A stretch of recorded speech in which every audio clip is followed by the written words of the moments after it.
Hi everyone, it's Lucy and today we're going to be talking all about the Korean cosmetics brand Rom&nd. Rom&nd. You can buy this brand on a few online Korean beauty websites, but not that many. But I purchased all of the items for this video from Yesstyle and I was kindly gifted a $150 credit, and I had been meaning to try out a couple of bits and pieces from this brand for a while, but I figured this would be a really great opportunity for me to try out a majority of their formulas and give you guys my thoughts and opinions and review them for you. This is a brand being created by, and apologies for any of my pronunciation in this video, Rom&nd, also known as Gecko, who is a makeup artist and blogger from South Korea. She's also a professional personal colorist, which is really interesting and definitely comes into play in terms of the philosophy of her brand. Her YouTube channel, which I recently binged, is called Rom&nd, which makes sense in terms of how the brand name also became Rom&nd, which I think is, I don't know, I think it's really cute. It also made sense because I was trying to figure out what the brand was named after or why the brand was called that, but now I know it's Rom&nd. And on her YouTube channel, she did a lot of really good and informative tutorial content, but she also did a lot of colors where she would essentially do edits of like makeup products that would suit your personal color, e.g. colors for summer mute. And that's a personal color type. Finding your personal color, in my experience, is not really a prevalent concept in modern, like Western beauty practices. I know there were some girls from my high school who did these deportment courses, and when they went to the course they had like a session where they found out if they were a summer or a winter or an autumn like color tone, and I think my mum mentioned that it's quite a like vintage kind of thing. I guess what I'm trying to say is it's not really like a thing in Australia that people talk about, or it's part of advice that we give to each other, like, oh yeah, no, that lip color is more of like an autumn kind of color, so probably not for you. Like, we don't really do that. I realize that if you aren't familiar with the concept of personal colors, I may sound like I'm kind of speaking in a different language, but we all know warm and cool tone. I think that's pretty a constant. But there's also like an additional layer which is to do with the 4 seasons, so you spring, summer, autumn or winter, and then there's another step down which is like to do with the level of contrast in your person. It's a little bit confusing, but what I'm essentially saying is that the brand owner of Rom&nd is someone who understands color and which colors are flattering to you, and not only like what colors and like, you know, cool and warm, but like the nuances and the undertones and the depth of color that will suit people best. And you really see that in this brand because the colors are, they are one of the, not the first, but they are one of few, and I would personally say from what I can see, they're really leading the charge in terms of creating a new wave of cool tone products in the Korean cosmetics market. I will not rant too much longer about the kind of like general industry trends and information because I feel like that is not necessarily all relevant to this video, but I guess what I'm trying to say is that Rom&nd is doing stuff a little bit differently and they are really standing out of the crowd for me in terms of Korean beauty releases. The price point for Rom&nd products are sitting in around the $7 to $20-ish US price point. So it's sort of in that little midsection between the most affordable drugstore products and the kind of mid to high end that you would find in the drugstore. They are retailed at Olive Young in Korea. I don't know if they're retailed in any other in-store brick and mortar locations, but I know they're at Olive Young. And for the price, I would say that the quality overall is really excellent. Like, they are definitely worth the money. I don't think there's going to be any question of that in this video. So without further ado, let's jump into the individual products. I will put all of the links and information about the products in the description box below for easy referencing, and if you watch this video and you want to come back and find out which of the colors that I purchased from a formula, I will pop that all down below. I do just want to mention that I am a Yesstyle affiliate, so if you choose to shop through the links below, which you can or cannot, totally at your discretion, but Yesstyle don't have any edits or approvals on this video. No one can control me. I am a master of my own destiny. Alrighty, let's hop into it, starting out with the eyes. And I have this little eyeshadow quad. This is the Better Than Eyes eyeshadow quad in the shade Dried Violet.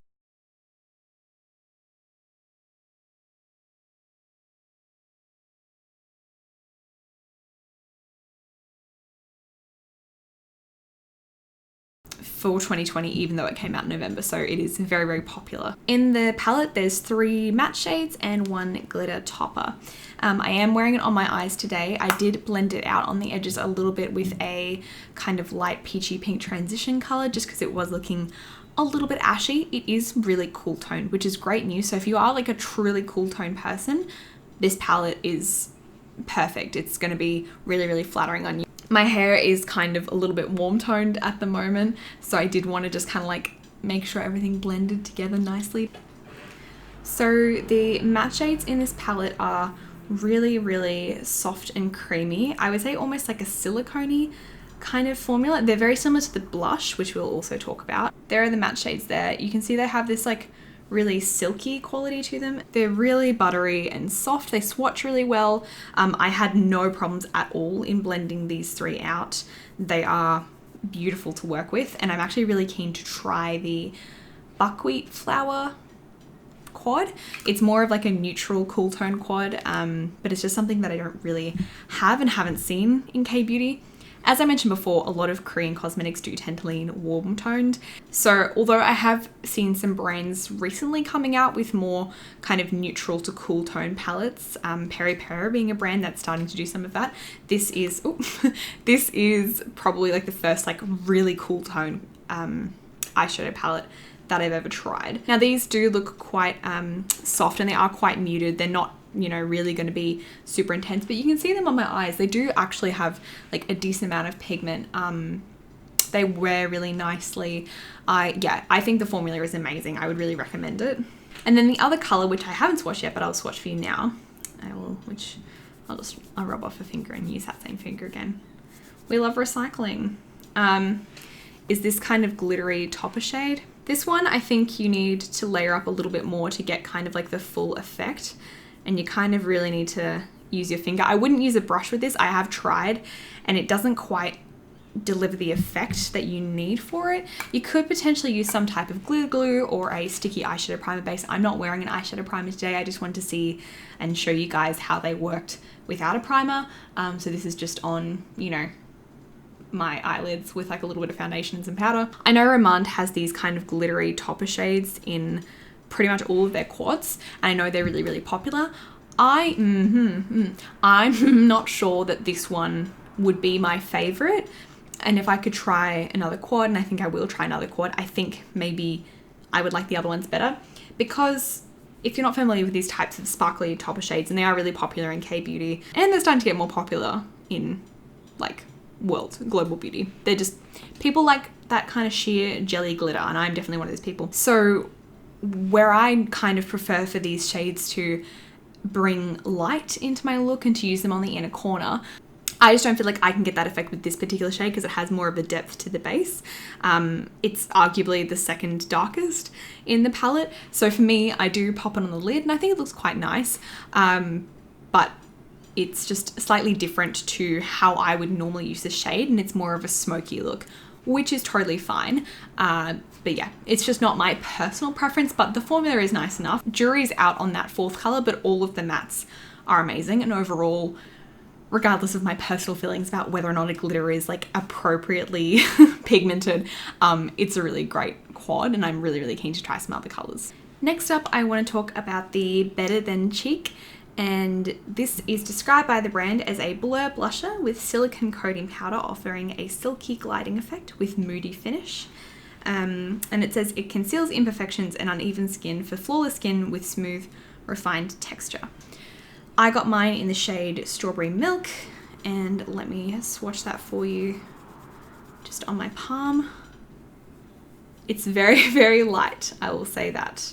I feel like you can kind of see it's all here. I placed it kind of higher on my cheeks. As you layer it, it does kind of build up this really soft watercolor pigment to it. Again, it's very subtle, and I don't think I would necessarily recommend it if you weren't within the fair to light range of skin tones. This particular range of 3 colors are their milk blushes, but they do have other blush colors. They have a range that are, I think they're like dried fruit, or they're named after dried fruits, and those ones are a little bit less of a white base pigment. They're more of just a general kind of soft watercolor blush.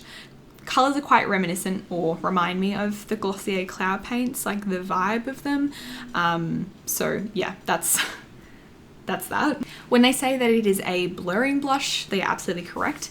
It does smooth out a lot of the texture that you have on your cheek, and it provides this really, really pretty baby cheeked effect, which I really, really enjoy. I haven't really seen too many blushes that do something similar. The texture is quite unique. It's quite similar to the eyeshadows, but it is quite a finely milled powder.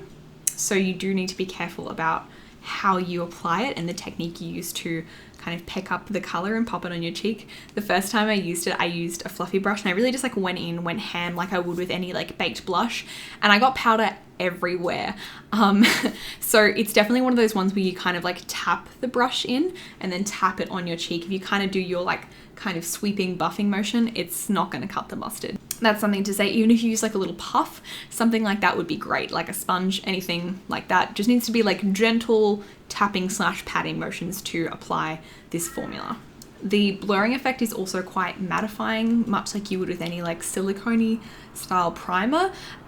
So if you have a really glowy base and then you pop that blush on top, it will kind of create a texture finish difference. So you might want to spritz a glowy spray on top of your cheek to kind of make everything glow and mesh seamlessly, or you might want to do what I've done today, which is I don't normally powder my whole face, but I actually did today for the blush just so it would look kind of even. Because this particular range of the blushes are quite white based, for myself at least, I would probably put another color in the center of my cheeks just to kind of give it a little bit of extra emphasis and a little bit more color, just for my own preference. It's kind of like the ColourPop Super Shock Cheek formula, but it's also not. I don't know. I'll report back if I can find a suitable comparison, but so far this formula is unlike anything I've tried. I think it's really pretty, and I have the cherry chip color on my wish list because I'd like to see how some of the more, I don't think they're more pigmented, they just have less of a white base. So, because it's not like it's not pigmented, it's just that it's a very light pigment. So some of their darker shades in the dried fruit range I am very keen to try. And then we've talked about the cheeks, but what's under the cheeks? Foundation. And we have the Rom&nd Zero Cushion, and I bought mine in the shade Porcelain 13, and it's, I would say, a pretty good equivalent to other Korean number 13 shades. So if you wear a number 13 in Korean cushion foundations normally, this will also work for you. There's only 5 shades in this cushion foundation, but for comparison in like the Korean cushion market, that's better than most brands. Most brands have like 2 or 3 shades. So to have 5 is pretty good for that. It's still bad overall for global stuff. But for a Korean beauty brand to have 5 colors in a cushion, and they're an indie brand as well, they're not a massive brand. They are very popular. I think they're becoming really popular, but they're not like, you know, owned by a massive corporation that I know of. In terms of the claims on this one, they say that it is a semi-matte cushion with air light system, which offers burdenless, flawless base makeup without need of concealer or touch-up. And it also says that it is perfect coverage for blemishes, pores, and tone correction for clear skin with just a thin layer. A long-lasting formula for delicate skin finish all day long without sweating or darkening. It says swearing. I think they mean smearing or darkening. Overall, I really enjoyed this cushion. When I tried it for the first time, I was really surprised about how much I loved the finish and the look of it. It says it's semi-matte. I would say it's bordering on satin. To be honest, it's not like super dewy, but you do have to be careful not to overdo it with this because I think it can look a little bit cakey if you go too far. You really only need the tiniest little press and to really distribute that all over the face, and then you can go back in and add a little bit more, because I think if you go too ham with the coverage early on, you will get a finish that isn't quite as like feather light and like transfer proof as they say. You really have to like thin. The satiny finish that it has to me is honestly really comparable to higher end foundations. Like it's kind of a mix between NARS Sheer Glow and then sort of the Hourglass Vanish Stick foundation and then sort of the Bobbi Brown Skin foundation, the long wear one. It's sort of in between those three, kind of most like the Bobbi Brown Skin foundation, at least foundations that I've tried. It's really, really pretty. It does wear really well. I have worn it to work and it basically lasted all day and it looked the same as where it applied. It feels very comfortable to wear. It's very light feeling on the skin, and in terms of the shade, it's not overly pinky grey toned as some number 13 shades in Korean cosmetics can be. It's a really nice, I would say it's actually quite neutral. It's not really super cool toned. I would say it's kind of in that neutral territory, which I think is very nice for a cushion. I have a little bit of color corrector under my eyes, but I actually don't have any concealer on today. I have a couple of blemishes, but they're mostly concealed by the cushion. Unless you are in need of some like full coverage concealer for whether it's for your eyes or blemishes or whatever have you, I don't think you necessarily need to wear concealer. It is quite a good amount of coverage in this cushion for every day. In my opinion, I don't feel like I really need to add extra concealer on top of this. I'm happy with this level of coverage. And I would say that coverage level is medium. You could build it to full, but I actually wouldn't recommend it because I don't think the finish and the feel of the cushion is as nice if you put too much on. I think you should kind of stick with a thin layer, and if you do need to add more coverage, go in with some spot concealing or a concealer just where you need it. I wouldn't recommend necessarily to do another layer of foundation. That's just my 2 cents. I don't know if it's transfer proof or mask proof. I want to say I don't think it is. It is a little bit sticky. It says it is, but I don't know if I would say it or recommend it for that. But I think if you set it down thoroughly, much like most foundations, I think you could get pretty good wear of it under a mask. But yeah, it's not transfer proof. When I was applying it today, I don't think it was totally smooth and like filled in all of my pores. Again, I do put on quite a thin layer because I think that's what performs best with this product. But by putting on some translucent powder and the blush and stuff like that, I think you get a pretty beautiful finish. So yeah, just mentioning that because they do say that it covers all of your pores, and I don't know if that's quite correct. In saying that, I am being nitpicky, but I'm just trying to make sure that I am giving you guys the best information I can in terms of what it's saying it is versus what it actually is in my experience. But what it actually is in my experience is a beautiful cushion foundation, and it's around $20 US, which for this formula and for the appearance of it and the way it performs and the way it wears, it's just stunning. I would totally recommend this if you're looking for a new foundation and you want something that is going to look kind of like your skin and very natural while still providing you really, really decent coverage. I would absolutely recommend the Rom&nd Zero Cushion. I think it's amazing. This is definitely going to be one of my go-to daily cushions. It's really pretty. I love it. In case you couldn't tell with the way this video is going, just close the video. You don't need it. Just go and buy some Rom&nd stuff. It's really, really good. I mean, I can't speak for every single product, but I have tried the vast majority of their formulas and it's so good. Anyway, so now we have lip products, and I have, oh gosh, and I have 6. And I purposefully picked up stuff in every different formula. Some of the formulas I purposefully picked like their best-selling shade or one of their top shades, and then other ones I just kind of picked the one that I felt like.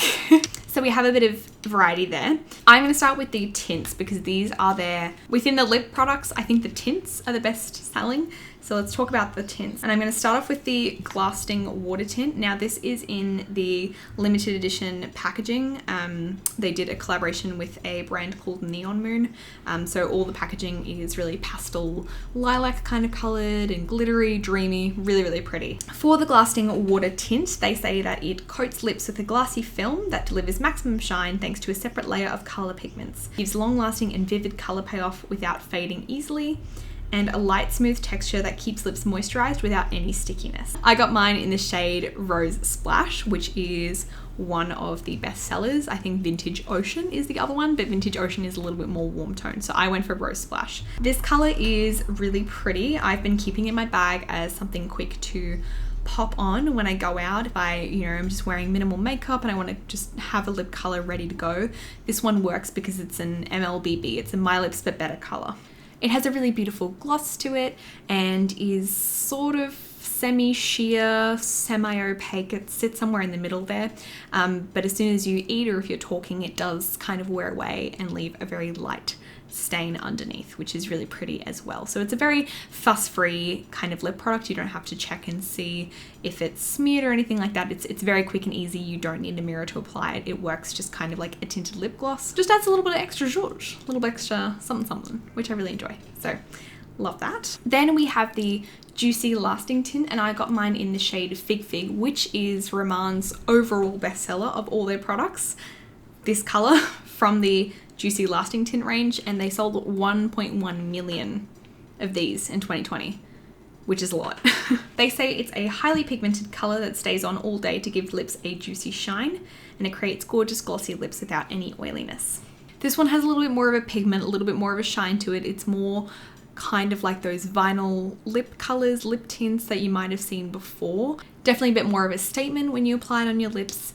Also very pretty, very easy to wear, very comfortable. A little bit thicker than the Juicy Lasting Tint. And I do just want to quickly chat about the comparison between the two, because I do think they are similar. And Rom&nd themselves did have like a little infographic which talked about the difference between them. So they said the glasting water tint is a thin glass-like coat with separate color pigments, and is designed for people who want a lip tint that leaves a lightweight glassy shine on top.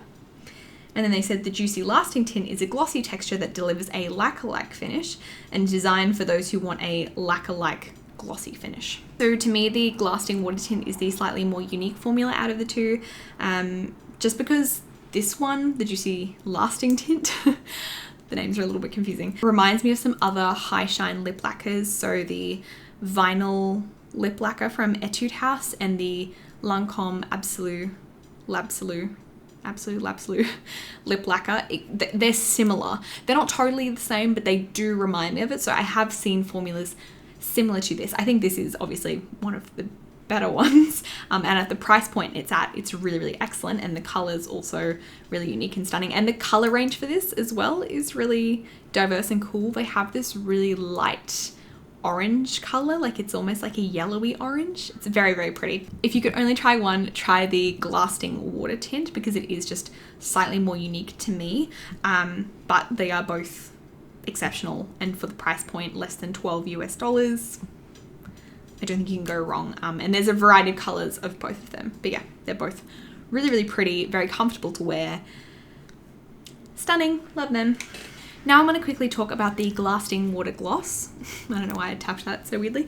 I don't have really a lot about to say about the colors, because I think overall it's a very sheer formula. All of them are pretty much clear with just slightly different undertones of sparkles / shimmer in them. So I just buy whichever one speaks to your heart the most, but they're all kind of the same in my opinion. This has a menthol cooling feeling, which not to sound weird, but when I first put it on, it kind of made my mouth salivate. I don't really know, but it's because it's quite a slippery, very wet gloss. So it kind of, if you put it all over your lip, it sort of gets into your mouth, and then you have like the cooling plumpingness in your mouth, and then your mouth's like, whoa.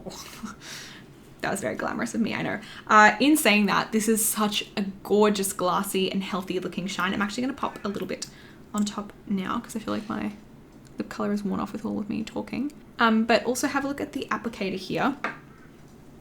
It is a silicone tip applicator, and I really like that because I can take a little bit of like a tissue or something like that, and I can wipe it off and make sure that I don't have any pigment left on the applicator, and I can put it back in the gloss, hence not ruining my lip gloss.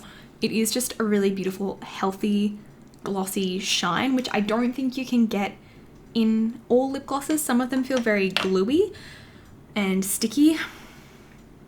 I'm not saying this one isn't sticky, but I don't think it is the stickiest if we're talking like, fight to the death, are the lip glosses sticky or not? And the plumping effect isn't that intense. Like I don't really think it plumps my lips that much, but the cooling effect is pleasant. I think this is pretty close to my like dream lip gloss. It's not quite there in every aspect, but this is definitely in the top, and I think it's around $10 US, and like I have purchased glosses for more and similar prices, and they are nowhere near as good. So this gloss is amazing. It's so pretty, so comfy. It's just Stunning. I love the lip gloss. It's really good. So we just talked about the lip gloss and the kind of more glossy tints, and then we're going to talk about the two matte tints. I'm going to start by talking about the Zero Velvet tint. I bought mine in the shade Polar, which is recommended for cool toned lip products. They describe this Zero Velvet tint as a lightweight and velvety lip tint that glides on smoothly and creates a blurring effect on lips that lasts all day. Like other products in the Zero range, this is true to its name. It does feel really lightweight on the lips. It's very comfortable. I didn't notice any transfer onto my teeth or anything like that when I placed this on the inner part of my lips. I was wearing this earlier in the video, but I think it has worn off a little bit or mixed in with the lipstick that I have on underneath. So I don't know if it's necessarily most long wearing. Obviously I'm doing a lot of talking. I do like this both as a gradient and all over the lips. It's really easy to blend, very workable formula. I really enjoy it. I don't really have much else to say because I don't think it's like a formula I've never tried before. It does remind me of the like Peri Pera Airy Ink Velvet tint, I think. It's like kind of like your classic moussey type texture, so it is like that really airy formula, really easy to apply, comfortable to wear in comparison to other matte liquid lipsticks. I haven't had any problems with this as of yet. Hasn't been like crumbly or gross. It kind of just fades nicely, which I like because I really don't like liquid lip colors that go crumbly. Hate that. And then there's the other one, which is the Milk Tea Velvet tint, and I kind of thought that these were sort of like the same, but this is just like a color range, because they do that with Rom&nd. They'll like release colors as like a different color, like they'll have like the milk better than cheek and the like fruit better than cheek, but they are the same formula and product line. They're just like different collection releases, but this is different. This one, they say it's a velvety lip tint that is infused with dense milky red tea colors that creates a blurring cover on lips that lasts all day. It's similar to the Zero Velvet tint in terms of its texture, but it's nowhere near as lightweight. These are really pigmented and rich, so it makes sense that they are heavier and more present on the lips. The color is really pretty. It's like a deep, rich brown brick red. I think it's really nice. But the formula isn't really exceptional to me. I think it's a pretty standard liquid lip formula, and it could be because of the dark color, but all of the ones in this milk tea range are similarly pigmented and dark. They are a little bit finicky to work with, and I think it's a little bit more difficult to work with than other liquid lipsticks that are in similar shades. Like I have red liquid lipsticks and I don't find them as tricky to work with, but where I think the other Rom&nd lip products are exceptional in comparison to others that are similar, I think this is just like on the same level, if that makes sense. But the color is really pretty, not gonna lie. Like I did think the color was really gorgeous and the finish is nice. But yeah, I prefer this one. But again, it's not bad. I'm gonna keep it. I still like it, but it's not gonna be the one that I reach for when I'm in a rush. You know what I mean? Not that I would ever really reach for a dark liquid lip color when I'm in a rush. Because it's so airy and moussey, it like smudges quite easily before it sets. So it's just like, you really want to lay down a lip liner and just kind of like fill it in and then like not touch it and let it set like you would with your typical liquid matte lip color. It's good. It's average. It's just on the level of other liquid matte lip colors. It's what you would expect. Then last but not least, we have the Zero Matte Lipstick. Definitely not least because I think it might be one of my okay, I think it's one of my favorite products from the entire range. I think this is incredible. The brand describes it as a soft, lightweight texture which smoothly glides on lips with high adherence, leaving long-lasting, sleek expression without any flaking.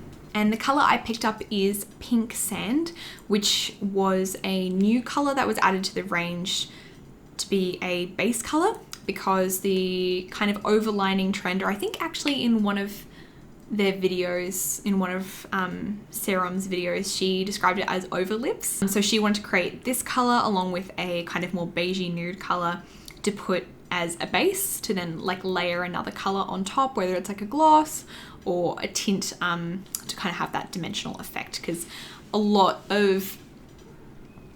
So I am wearing Pink Sand today, and I did have Polar, the lip tint in the center, but I think it mixed together. So I think Pink Sand is a little bit lighter than this color, but I am wearing it today. So the color is an amalgamation of those things, and now also the gloss on top. To me, I think this formula is outstanding. I'm not the biggest fan of matte lip products. They're not what I normally gravitate towards, but I will make an exception for this one. I think this is just like, you are not the only exception, but one of them. I feel like it creates this beautiful blurred effect on the lips, and like you can tap out the edges and it just looks like so soft and diffused. You know those like Sims mods, and the Sims just look like anime e-girl video queens? They just look, modded Sims are like so pretty. That's like kind of the look that it gives me, that like airbrushed, like velvety finish. It's so, so pretty. And I want to pick up this product in like other shades because I like it that much. I'm excited to like wear this out of the house. Like, it's so pretty. It's so pretty. It just creates this beautiful soft focus effect. Did I mention it was really pretty? I think I said it was really, really pretty because it's really, really pretty. This is stand me. So would also really recommend this one. This is like $10 US or less, which for like a luxe beautiful lipstick I think is such a good price point. I'm not trying to be like over dramatic, but I am over dramatic, so it doesn't really matter. But I feel like how I did when like that makeup boom was happening in like 2014, 2015, 2016, when like makeup was just like exploding and like new things were coming out like all the time and like new formulas, and I was just like, wow, like that like awe and that excitement, that's like how I feel about Rom&nd. So as I said before, it's all good. Like any of the kind of criticisms or nitpicking I'm doing in this video, it's like we're in like a new tier of just excellence. So anything that isn't like my favorite is still very solidly in the like good category. So let's keep that in mind. The only one I wouldn't jump to recommend is the Milk Tea Velvet Tint, just because I think they are a little finicky to work with, and I don't think they are like a standout formula from the brand. I don't think it's like, you know, their magnum opus. Still really pretty though, and it smells like chocolate, so this is normally the point in the format of this video where I would go through like my favorites, but like I really like all of them. Like top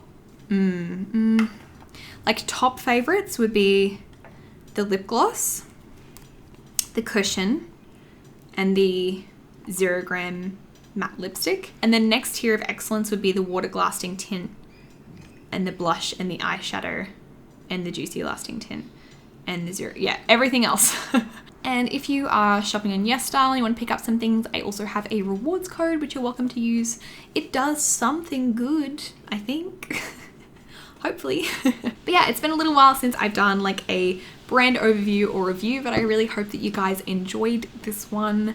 And let me know down below if there are some other up and coming brands or long established brands that you'd like me to check out and review for you guys, because I really enjoyed the process of making this video and doing the research and writing up my little notes. It was really enjoyable for me, so I'd love to make more like this. If you would like to see more beauty, fashion, lifestyle content with me in it, you can subscribe, and you can also check me out on my other social media platforms. I have Instagram, TikTok, and Twitter. I think those are the only ones. I think I also have a Depop. I don't really do anything on there though, but I should. I have stuff I've been meaning to put up on Depop and I haven't, but I can't say I'm gonna do it. I'll do it eventually. As always, thank you so much for watching, and I will see you in the next one.